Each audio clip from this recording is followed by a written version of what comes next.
नमस्कार, मेरो आलु 50 किलो रोपेको 3 कुइन्टल आयो। बाबुले हेरेस् कहिले लाएको आलु छुट्टी पाउँछ खाना आइज बाबु।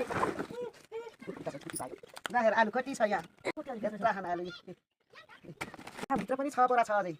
अझै बारी आउँछ होला 1 बोरा। आलु त नफलेको होइन हजुर। 60 रुपियाँ किलो हजुर। आउनु होला कतै 60 रुपियाँ किलो। आउनु होला। यो दिदी चाहिँ बोल्न साह्रै लजाउँछ नि त फेरि। केही भन्दिनँ अरे। म चाहिँ बारीमा जान्छु अरूलाई देखाउनलाई।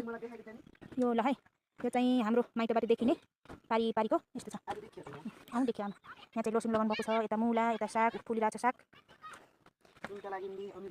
यो इमिलीको बुटा फले ह, त्यो चाहिँ भोकु आँप, यता पछाडि पनि छन् अझै फलफुलहरू। ल केही भन्नु नि भन्नु। केही पनि भन्दिनँ अब। आलु यत्रो आलु फलेछ हजुर हाम्रो घर। लिन आउनु होला चाहिए 60 रुपियाँ किलो हो। रातो आलु 50 किलो रोपेको 3 कुइन्टल आयो। ल अहिले चाहिँ फेरि फाइनली चिया नास्ता खाएर चाहिँ हामी फेरि बारीमा प्रवेश गरिसकेका छौँ आलु खन्नलाई। यता चाहिँ मेरो छोरी, यता चाहिँ मेरो भडेनी बुइनी, यता चाहिँ मेरो माइली दिदी। ल यता हेर्नु त तपाईँ मेरो उस्ताउस्ती फेस मिल्छ भन्छन्। यता चाहिँ माइली दिदी र मेरो चाहिँ उस्ताउस्ती फेस मिल्छ बोली मिल्छ भन्छन्।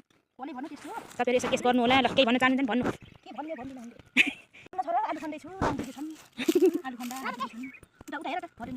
तिमीले के भन्छौ?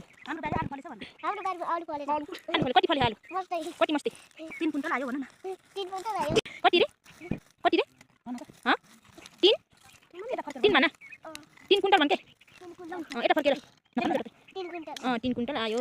अब निरुताले चाहिँ आलुको तरकारी, आलुको भात, आलुको सब्जी, आलुको झोल त्यही खाने होला नि त भन्न निरुता।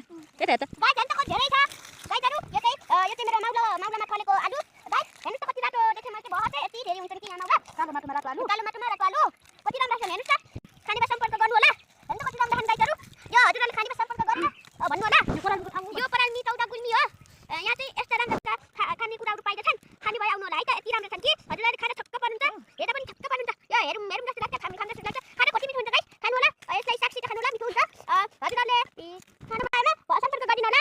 ओके, माउलुको आलुलाई मन पराइदिनु होला। यति नै मेरो कुरा चाहिँ गाइज।